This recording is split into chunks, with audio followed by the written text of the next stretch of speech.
সূরা আয-যুখরুফ। বিসমিল্লাহির রহমানির রহিম। রহমান রহিম আল্লাহ তাআলার নামে। সুস্পষ্ট কিতাবের শপথ। মেকে আরবি ভাষার কোরআন বানিয়েছি যাতে করে তোমরা এটা অনুধাবন করতে পারো। মহাগ্রন্থ কোরআন আমার কাছে সমুন্নত ও অটল অবস্থায় মজুদ রয়েছে। নবী, তুমি বলো, আমি কি সংশোধনের কর্মসূচি থেকে সম্পর্কহীন হয়ে তোমাদের উপদেশ দেওয়ার কাজ শুধু এ কারণেই ছেড়ে দেব যে তোমরা একটি সীমা লঙ্ঘনকারী সম্প্রদায়? এর লোকদের মাঝে আমি কত নবী না পাঠিয়েছি। অবস্থা ছিল যে নবী তাদের কাছে আসত ওরা তার সাথেই ঠাট্টা বিদ্রুপ করত। মধ্যে যারা শক্তি সামর্থ্যে প্রবল ছিল আমি তাদের সবাইকে ধ্বংস করে দিয়েছি। কারণের উদাহরণ আগে তো অনেকগুলোই অতিবাহিত হয়ে গেছে। ওদের জিজ্ঞেস করো আসমান সমূহ ও জমিন কে সৃষ্টি করেছেন, তবে তারা অবশ্যই বলবে সবই পরাক্রমশালী ও সর্বজ্ঞ আল্লাহ তারাই পয়দা করেছেন। আমাদের জন্য পৃথিবীকে বিছানা সদৃশ করেছেন, তাতে পথঘাট বানিয়েছেন যাতে করে তোমরা গন্তব্যস্থলে পৌঁছতে পারো। তিনি মান থেকে পরিমাণ মতো পানি বর্ষণ করেছেন এবং তা দিয়ে মৃত ভূখণ্ডকে জীবন দান করেছেন। একইভাবে তোমরাও একদিন পুনরুত্থিত হবে। সব কিছুই জোড়ায় জোড়ায় পয়দা করেছেন। তিনি তোমাদের জন্য নৌকা ও চতুষ্পদ জন্তু বানিয়েছেন যেন তোমরা তার উপর আরোহণ করো, যাতে তোমরা তাদের পিঠে স্থির হয়ে বসতে পারো। সেগুলোর উপর সুস্থির হয়ে বসার পর তোমরা তোমাদের মালিকের অনুগ্রহের কথা স্মরণ করো এবং বলো, পবিত্র ও মহান তিনি, যিনি আমাদের জন্য একে বশীভূত করে দিয়েছেন। অন্যথায় আমরা তো তা বশীভূত করার কাজে সামর্থ্যবান ছিলাম না। দেহে আমরা আমাদের মালিকের দিকেই ফিরে যাব। এরা আল্লাহ তাআলার বান্দাদের মধ্যে থেকে কার জন্য তার সার্বভৌমত্বের কিছু অংশ দান করে? মানুষ স্পষ্টতই বড় অকৃতজ্ঞ। সৃষ্টি থেকে কন্যা সন্তানই বাছাই করেছেন আর তোমার মনোনীত করেছেন পুত্র সন্তান।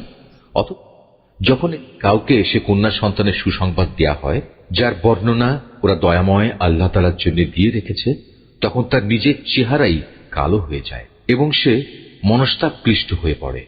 এ কি আশ্চর্য! কন্যা সন্তান যারা অলঙ্কারে লালিত পালিত হয়, যারা নিজের সমর্থনে যুক্তিতর্কের বেলায়ও অগ্রণী হতে পারে না, তাদের আল্লাহ তাআলার জন্য রাখল নয়। এরা আল্লাহ তাআলার ফেরেশতাদেরও, যারা দয়াময় আল্লাহ তাআলার বান্দা মাত্র, নারী বলে স্থির করে নিল। ফেরেশতাদের সৃষ্টির সময় এরা কি সেখানে মজুদ ছিল যে তারা জানে এরা নর না নারী? তাদের এ দাবিগুলো ভালো করে লিখে রাখা হবে এবং কিয়ামতের দিন তাদের এ ব্যাপারে জিজ্ঞেস করা হবে। এরা বলে, দয়াময় আল্লাহ তাআলা ইচ্ছা না করলে আমরা কখনো এ ফেরেশতাদের ইবাদত করতাম না। এদের কাছে আসলে এ ব্যাপারে কোনো জ্ঞানই নেই। এরা শুধু অনুমানের উপরই ভর করে চলে। আমি কি এর আগে তাদের অন্য কোনো কিতাব দিয়েছিলাম যা ওরা আজ আঁকড়ে ধরে আছে? কোন কিতাবের বদলে তারা বরং বলে, আমরা আমাদের বাপ দাদাদের এ মতাদর্শের অনুসারী হিসেবে পেয়েছি এবং আমরা তাদেরই পদাঙ্ক অনুসারী মাত্র। হে নবী, আমি তোমার আগে যখনই কোনো জনপদে এভাবে সতর্ককারী নবী পাঠিয়েছি, তখনই তাদের বিত্তশালীরা বলেছে, আমরা আমাদের বাপ দাদাদের এ মতাদর্শের অনুসারী হিসেবে পেয়েছি এবং আমরা তাদেরই পদাঙ্ক অনুসারী। হে নবী, তুমি বলো, যদি আমি তার চাইতে উৎকৃষ্ট পথ নির্দেশ তোমাদের কাছে নিয়ে আসি যার উপর তোমরা তোমাদের বাপ দাদাদের পেয়েছ, তারপরেও তোমরা তাদের অনুসরণ করবে? তারা বল, যে দিন দিয়ে তোমাকে পাঠানো হয়েছে আমরা তা প্রত্যাখ্যান করছি। অতএব তাদের কাছ থেকে বিদ্রোহের প্রতিশোধ নিয়েছি। তুমি দেখে নাও মিথ্যাবাদীদের কি বিভৎস পরিণাম হয়েছিল। যখনই তার পিতা ও তার জাতিকে বলল, আমি অবশ্যই তাদের থেকে সম্পূর্ণ মুক্ত যাদের তোমরা পূজা করো।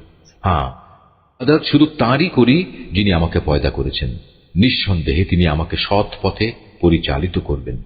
সে একথা পরবর্তী বংশধরদের কাছে তাওহীদের একটি স্থায়ী ঘোষণা হিসেবে রেখে গেল, যাতে করে তারা তার বংশের লোকেরা এদিকে প্রত্যাবর্তন করতে পারে।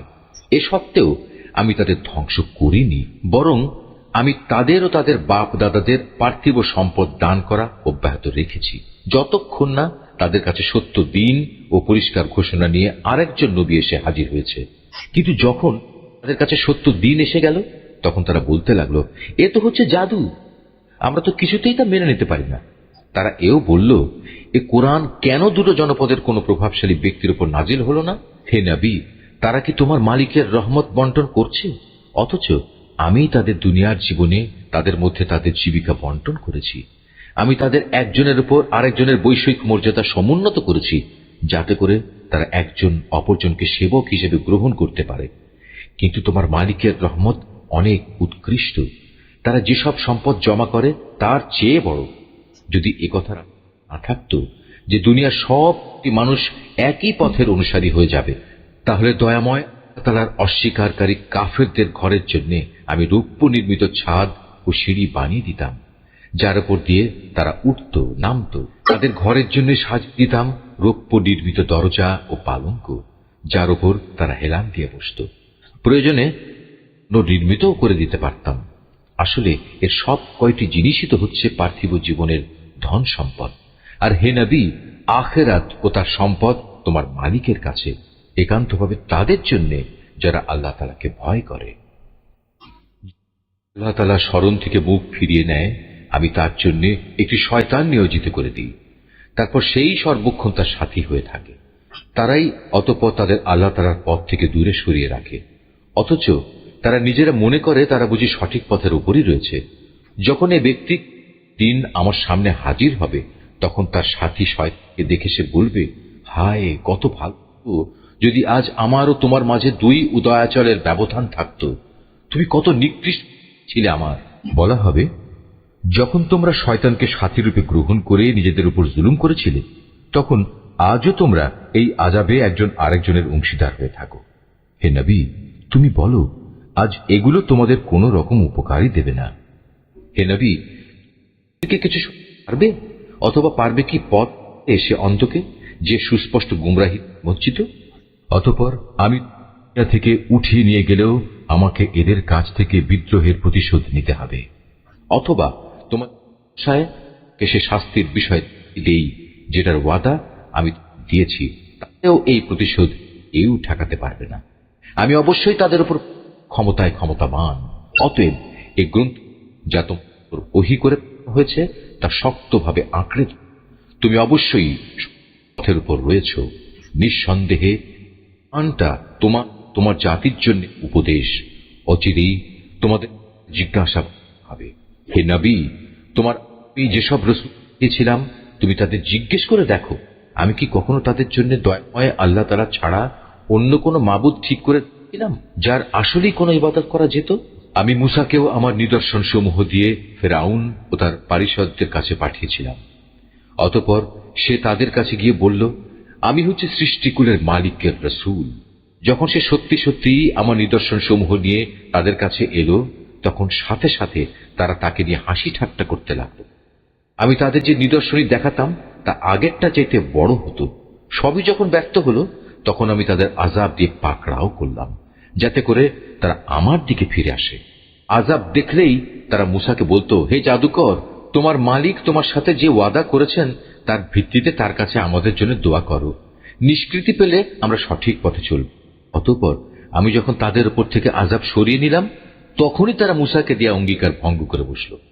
একদিন ফেরাউন তার জাতিকে ডাকলো এবং বলল, হে আমার জাতি, তোমরা কি বলো মিশরের রাজত্ব আমার জন্য নয়?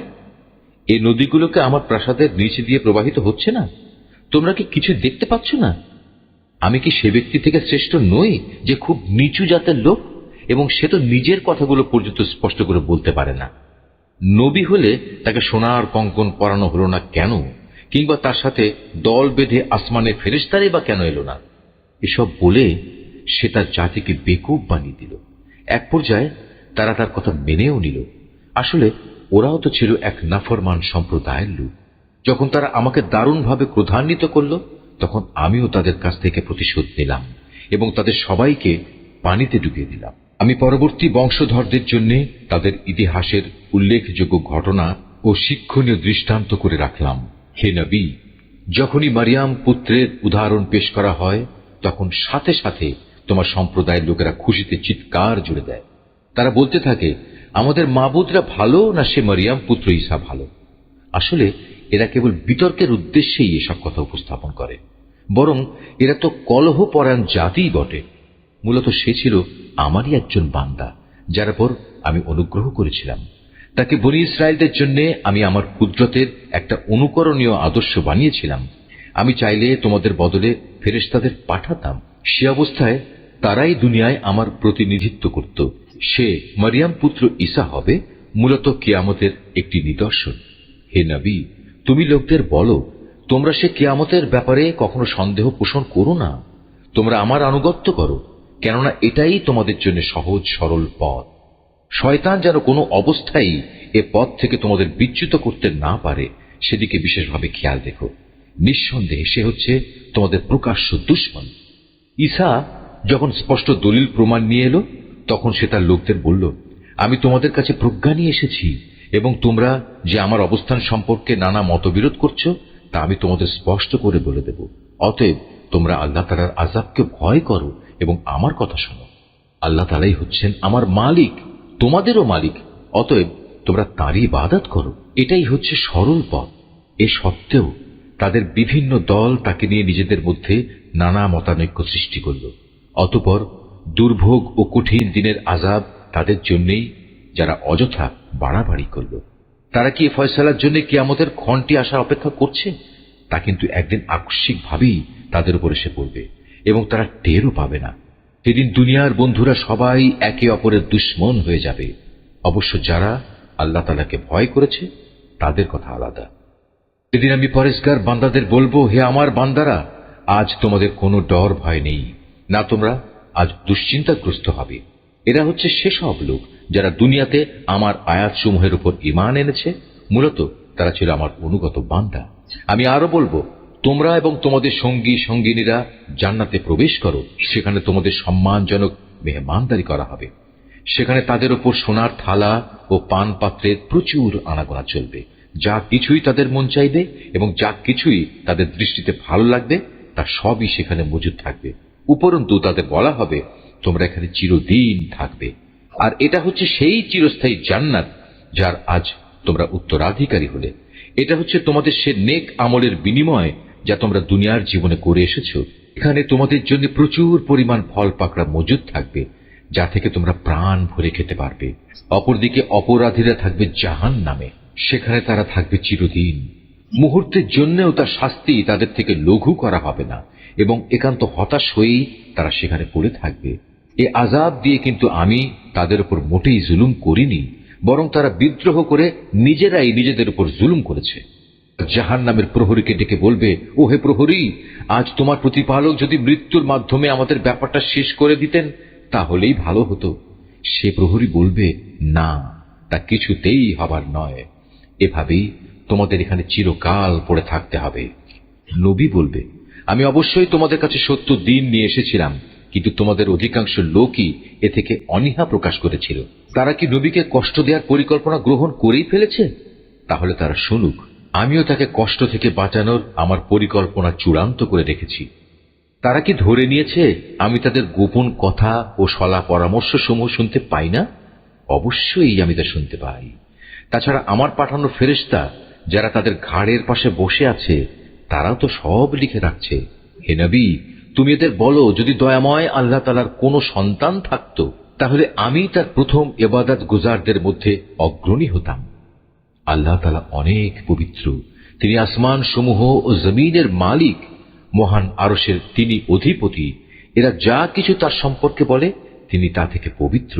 অতএব হে নবী, তুমি এদের সেদিন পর্যন্ত অর্থহীন কথাবার্তা ও খেলাধুলায় মত্ত থাকতে দাও, যখন তারা সে কঠিন দিনটির সম্মুখীন হবে যার ওয়াদা বারবার তাদের কাছে করা হয়েছে।